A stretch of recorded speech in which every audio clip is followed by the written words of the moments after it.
ఆంధ్రప్రదేశ్, తెలంగాణ రాష్ట్రాల్లో కందుల రమేష్ గారు అనేటువంటి ప్రముఖ జర్నలిస్ట్ గురించి మన రాష్ట్రాల్లో అందరికీ తెలుసు. కాకపోతే ఆయన నిన్న, ఈరోజు పోస్ట్ చేసినటువంటి 2 వీడియోల మీద కొన్ని అభ్యంతరాలు ఈ వీడియోలో పంచుకుందాం అనుకుంటున్నాను. ఎవరో ఒక ప్రైవేట్ ఛానల్లో ఒక ప్రైవేట్ వ్యక్తి పోస్ట్ చేసినటువంటి వీడియోల మీద నేను స్పందించాల్సినటువంటి అవసరం లేదా అనిపిస్తే, ఎందుకంటే అవి పబ్లిక్లోకి, సొసైటీలోకి వచ్చాయి కాబట్టి. ముందుగా కందుల రమేష్ గారు అంటే నాకు చాలా గౌరవం ఉంది.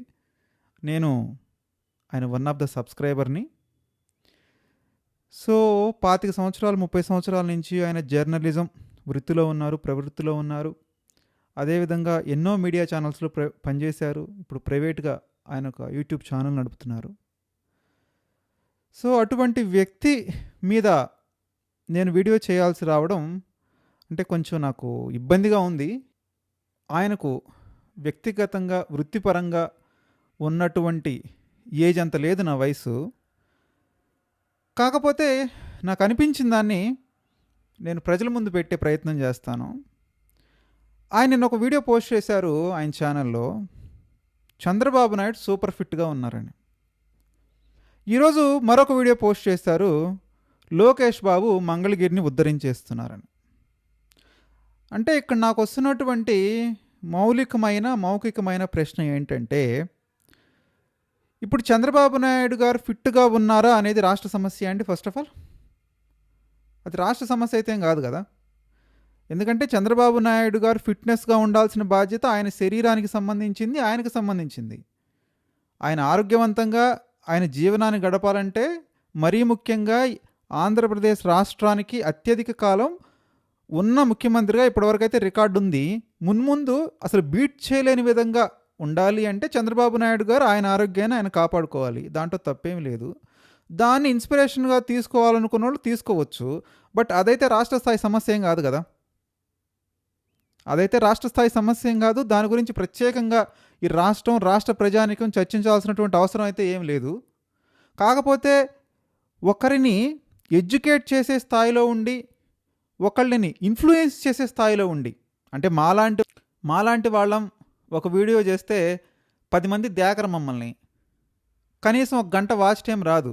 బాబు ఒక 10 నిమిషాలు చూడండి, ఒక గంట చూడండి బాబు, చివరి దాకా చూడండి బాబు అని మేము బెగ్ చేయాలి, అడుక్కోవాల్సిన పరిస్థితి వ్యూవర్స్ని. కాకపోతే ఇలాంటి ఒక ఇన్ఫ్లుయెన్స్ చేయగలిగినటువంటి పర్సనాలిటీగా మీరుండి, తెలంగాణ అండ్ ఆంధ్రప్రదేశ్ అంటే మీరు ఎంత మేధావులు అంటే, పుస్తకాలు అమరావతి మీద పుస్తకాలు రాసేంత మేధావులు, సీనియర్ ఎన్టీఆర్ మీద పుస్తకాలు రాసేంత మేధావులు. మిమ్మల్ని నేను కించపరచడం లేదు, మీకున్న బాధ్యత నేను గుర్తు చేయడానికి ప్రయత్నిస్తున్నాను యాజ్ ఎ స్మాల్ యూట్యూబర్గా. మరి మీరు చేయాల్సింది ఏంటండి? ఇదే రోజు వేశారు, మీరు రిఫర్ చేస్తున్నటువంటి ఒక పత్రికలో, స్కూల్ ఫీజులు పెరిగిపోయి తల్లిదండ్రులకు పెనుభారంగా ఉంది, దాన్ని ఎట్లా ఓవర్కమ్ చేయాలి? తెలంగాణ స్టేట్ గవర్నమెంట్ అయినా, ఆంధ్రప్రదేశ్ స్టేట్ గవర్నమెంట్ అయినా వాళ్ళకి బాధ్యత లేదా? ప్రైవేట్ స్కూల్స్ని కంట్రోల్ చేయాల్సిన బాధ్యత లేదా? ఏదైతే జెడ్పీహెచ్ స్కూల్స్ ఉన్నాయో, గవర్నమెంట్ స్కూల్స్ ఉన్నాయో, వాటిలో ఉన్న ఫెసిలిటీస్ ఎలా ఉన్నాయి? ఆ టీచర్స్ ఏమనుకుంటున్నారు? ఎలాంటి అడ్వాన్స్ మెకానిజం రావాలి ఇంకా? సో వీటన్నిటి మీద మీరు చర్చిస్తే బాగుంటుంది. అంతే తప్ప చంద్రబాబు నాయుడు 76 ఇయర్స్లో కూడా సూపర్ ఫిట్గా ఉన్నాడంటే ఉంటే ఉంటాడు, ఇట్స్ హిజ్ ఓన్ కన్సర్న్ కదా. అది రాష్ట్రానికి ఏంటండి సంబంధం?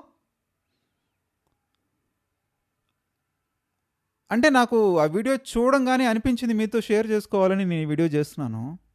చంద్రబాబు నాయుడు సూపర్ ఫిట్గా ఉంటే ఇంకో 10 సంవత్సరాలు ముఖ్యమంత్రిగా ఉంటాడు. It's his personal choice. రేపు 2029లో మళ్ళీ ఎలక్షన్స్కి వెళ్ళి గెలిస్తే బీహార్ ఫార్ములా అప్లై చేయలేని కన్ఫర్మేషన్ ఏంటి? ఆయన పక్కకు తప్పుకొని రాజ్యసభకి వెళ్ళిపోయి లోకేష్కి ముఖ్యమంత్రిని చేయొచ్చు కదా.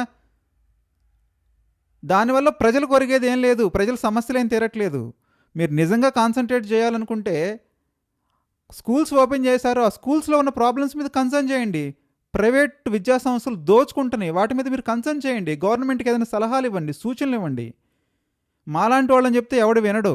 కనీసం మీలాంటి వాళ్ళు చెప్తే కనీసం 1,00,000 వ్యూవర్షిప్ అన్న వస్తుంది కదా పర్ డేకి. అలాంటి వాళ్ళని రియలైజ్ అవుతారు కదా. ఎందుకంటే మీ దగ్గర అన్ని కాంటాక్ట్స్ ఉంటాయి, లో లెవెల్ నుంచి హై లెవెల్ దాకా సీఎంలతోనే డైరెక్ట్గా మాట్లాడే ఛాన్స్ మీకుంది. మీకు ఎంతైతే ఎక్స్పీరియన్స్ ఉందో జర్నలిజంలో 30 ఇయర్స్ 40 ఇయర్స్ ఎక్స్పీరియన్స్, ఆ ఎక్స్పీరియన్స్ మీరు పెట్టుబడిగా పెట్టండి, ఏదైనా సజెషన్స్ ఇవ్వండి రమేష్ గారు. మరి మీరెందుకు ఈ పిఆర్ యాక్టివిటీని నమ్ముకున్నారు? ఈరోజు ఏదైతే ఆయన పోస్ట్ చేసినటువంటి ఇంకొక వీడియో, లోకేష్ బాబు మంగళగిరిని ఉద్ధరించేస్తున్నాడు.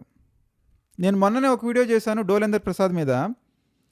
ఆయన ఒకటే మాట అన్నాడు, వీళ్ళందరూ కూడా ప్రజలను ఉద్ధరించడం అంటే కూడా వాళ్ళని ఉద్ధరించుకుంటున్నారు. ఇప్పుడు లోకేష్ బాబు మంగళగిరిని ఎందుకు టార్గెట్ చేశాడు, ఎందుకు ఫోకస్ చేశాడు? ఆయన గెలవాలి కదా ఫస్ట్, భయం చేత. ఎందుకు భయం అంటే, తమిళనాడులో ఏం జరిగింది? స్టాలిన్ ఓడిపోయాడా? పశ్చిమ బెంగాల్లో ఏం జరిగింది? మమతా బెనర్జీ ఓడిపోయిందా?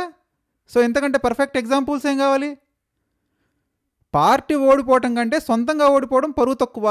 ఆల్రెడీ ఆయన ఎక్స్పీరియన్స్ చేశాడు కాబట్టి, 2019లో ఓడిపోయాడు కాబట్టి ఆయన దాని మీద ఫోకస్ చేస్తున్నాడు. దాంట్లో ఏముందండి? అంతకు మించి ఏమన్నా ఉందా? 2019లో 5000 ఓట్స్ తోటి వైఎస్ఆర్సీపీ కాంగ్రెస్ పార్టీ మీద ఓడిపోయినాడు కాబట్టి పట్టుబట్టి అక్కడే మళ్ళీ సాధించుకున్నాడు. 90,000 ఓట్స్ తోటి మళ్ళీ గెలుచుకున్నాడు. ఒక మాజీ సీఎం కొడుకు, ఒక ప్రతిపక్ష నాయకుడు కొడుకు అంత మాత్రం మెజారిటీ సంపాదించలేడా అండి? ఎప్పుడు చూస్ చేసుకున్నాడు ఆయన అసెంబ్లీ కాన్స్టిట్యున్సీని? క్యాపిటల్ సిటీ వచ్చినాక చూస్ చేసుకున్నాడు. క్యాపిటల్ సిటీ రాకముందు కాదు కదా చూస్ చేసుకుంది. క్యాపిటల్ సిటీ ఎప్పుడు అనౌన్స్ చేశారు? 2015లో అనౌన్స్ చేశారు. ఆయన ఎప్పుడు పోటీ చేశాడు? 2019లో పోటీ చేశాడు. ఆ పోటీ చేసే వ్యక్తే ఏదో ఒక మారుమూల నియోజకవర్గాన్ని చూస్ చేసుకోవచ్చు కదా. ఏదో మారుమూల నియోజకవర్గాన్ని చూస్ చేసుకొని అక్కడ పోటీ చేయొచ్చు కదా. మీరు ఎందుకు అడగరు ఆ ప్రశ్న? మీరు అడగాలి కదా. మీరు అడగాల్సిన మౌలికమైన ప్రశ్న, ఒక స్టేట్కి నడిబొడ్డులో క్యాపిటల్ సిటీ ఉన్న నియోజకవర్గం మీరెందుకు చూస్ చేసుకున్నారు? ఒక మారుమూల నియోజకవర్గాన్ని, మీ తండ్రి గారు ఏదైతే కుప్పను సెలెక్ట్ చేసుకున్నారో మీరు కూడా ఒక మారుమూల నియోజకవర్గాన్ని చూస్ చేసుకోండి, అతి పేద నియోజకవర్గాన్ని చూస్ చేసుకోండి, అక్కడ ఇంప్లిమెంట్ చేయండి అని మీరు అడగాలి. ఇప్పుడు ఇక్కడ కూడా ఏంటంటే, సాధారణంగా ఒక మంత్రిగా ప్రమాణ స్వీకారం చేసినప్పుడు రాగద్వేషాలకు అతీతంగా అని ప్రమాణం స్వీకారం చేస్తారా? నాకు ఎవరైనా ఒకటే, అందరూ ఈక్వలే, కులాలకి మతాలకి బంధుప్రీతికి అతీతంగా ఉంటానని వాళ్ళు ఎవరైనా కానీ ఓటు తీసుకుంటారు. కానీ ప్రస్తుతం రాజకీయాలు అలా ఉన్నాయా? కేసీఆర్ అలా అనుకున్నాడా? కేటీఆర్ అలా అనుకున్నాడా? హరీష్ రావు అలా అనుకున్నాడా? ఇప్పుడు రేవంత్ రెడ్డి అలా అనుకుంటున్నాడా? అలానే చిన్నబాబు కూడా అలానే అనుకుంటున్నాడు. ఆ మంగళగిరిని ఎక్కువ డెవలప్మెంట్ చేయాలనుకుంటున్నాడు. అంటే మీరు దాని ద్వారా ఏం ఎక్స్ప్లెయిన్ చేయాలనుకుంటున్నారు? సొసైటీకి, ప్రజలకు ఏం ఎక్స్ప్లెయిన్ చేయాలనుకుంటున్నారు? మీరు తెలంగాణలో ఏం జరిగిందో చూశారు కదా. రేవంత్ రెడ్డి ఏ రకంగా రాజకీయ దాడి చేశాడు కేసీఆర్ మీద, కేటీఆర్ మీద, హరీష్ రావు మీద. మీ సొంత నియోజకవర్గాలే వేల కోట్ల నిధులు పారించుకుంటున్నారు, అందుకే మీరు గెలవటానికి ఈ తిప్పలు పడుతున్నారు అన్నాడు. జనాలు నమ్మారు, ఆ రోజు జనాలు నమ్మారు. ఇప్పుడు మళ్ళీ రేవంత్ రెడ్డి గెలిచిన తర్వాతైనా వేల కోట్ల నిధులు కొడంగల్కు పారించుకుంటున్నారు. జనాలు క్వశ్చన్ చేసే స్థితిలో ఉండరు, ఎందుకంటే వీఆర్ ఇన్ డెమోక్రసీ. ఆ జడ్జిమెంట్ డే వచ్చిన చూపిస్తారు. ఇప్పుడు మీరు ఒక్క మంగళగిరినే అదొక ఐడియల్ నియోజకవర్గంగా చేస్తే, రేపో మాపో కాబోయే ముఖ్యమంత్రి అనేటువంటి ఒక ట్యాగ్ లైన్ ఉన్న మీరు మిగతా నియోజకవర్గాలను కూడా మీ సొంత నియోజకవర్గాలుగా చూడాలి కదా. ఇక్కడ డిస్క్రిపెన్సీ ఎందుకు? ఓన్లీ మంగళగిరి మీద ఫోకస్ ఎందుకు? ఒక రంపచోడవరం మీద ఫోకస్ పెట్టండి, ఒక కళ్యాణదుర్గం మీద ఫోకస్ పెట్టండి, ఒక పోలవరం మీద ఫోకస్ పెట్టండి. స్టేట్కి సెంట్రల్లో ఉన్న మంగళగిరి మీద మీ ఫోకస్ ఏంటి? అది మీ సొంత నియోజకవర్గం కాబట్టి. మీ సొంత నియోజకవర్గం ఎలాగైనా డెవలప్ అవుతుంది, ఎందుకంటే అది క్యాపిటల్ సిటీ ఉంది. మీరు చేస్తున్నటువంటి డెవలప్మెంటు ఒక మారుమూల నియోజకవర్గం, ఒక ఇచ్చాపురము, ఒక రంపచోడవరము, ఒక కళ్యాణదుర్గము, వీటి మీద పెడితే ప్రజలు మిమ్మల్ని హర్షిస్తారు, మీకు జేజేలు కొడతారు. మీకు 90,000 మెజార్టీ కాదు, ఈసారి అసలు పక్కన వాళ్ళకి డిపాజిట్ గల్లంత చేసి మొత్తం మీకే ఓట్లు గుద్దుతారు. అట్లా కాదు కదా నడుస్తుంది. నిడమర్రులో సూపర్ డూపర్ పాఠశాల అంటున్నారు, మరి మిగతా నియోజకవర్గాలు ఏ పాఠశాలలు? 175 నియోజకవర్గాలు ఉన్నాయి.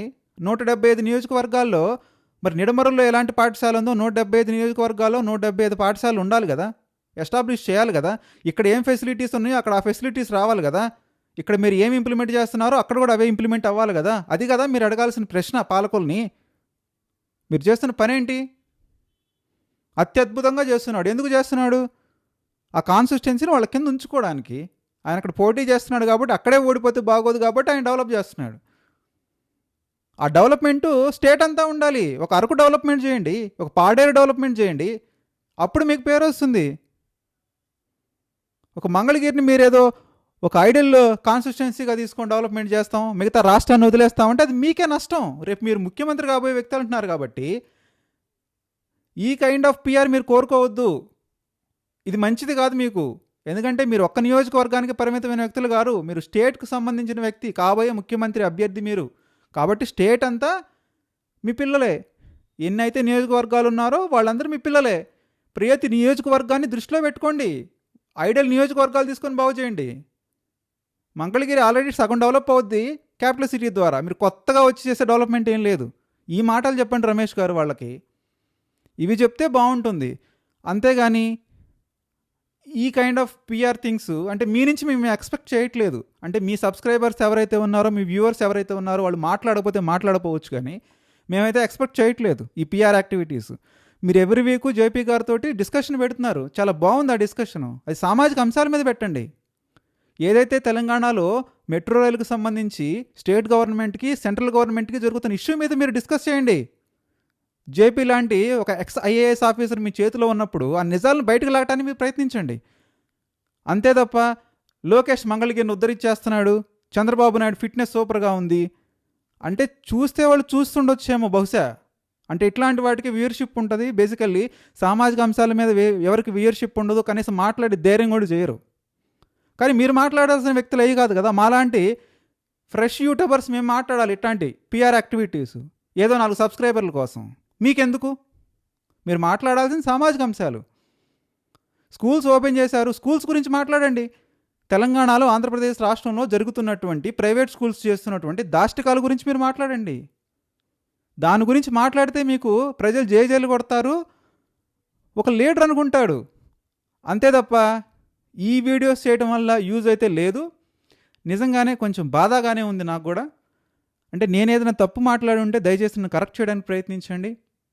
ఎందుకంటే ఇది నా ఒపీనియన్ కాదు. ఏదైతే ఈరోజు కరెంట్ లీడర్స్ మాట్లాడుతున్నారో జెన్జీ జనాల్ఫా అని, ఆ జెన్జీ జనాల్ఫా వాళ్ళు ఇలానే ఆలోచిస్తున్నారు. ఎందుకంటే పిఆర్ టీంలు ఉన్నాయి ఈరోజు. కొత్తగా మళ్ళీ పిఆర్ వేసే పనేం లేదు మనకి.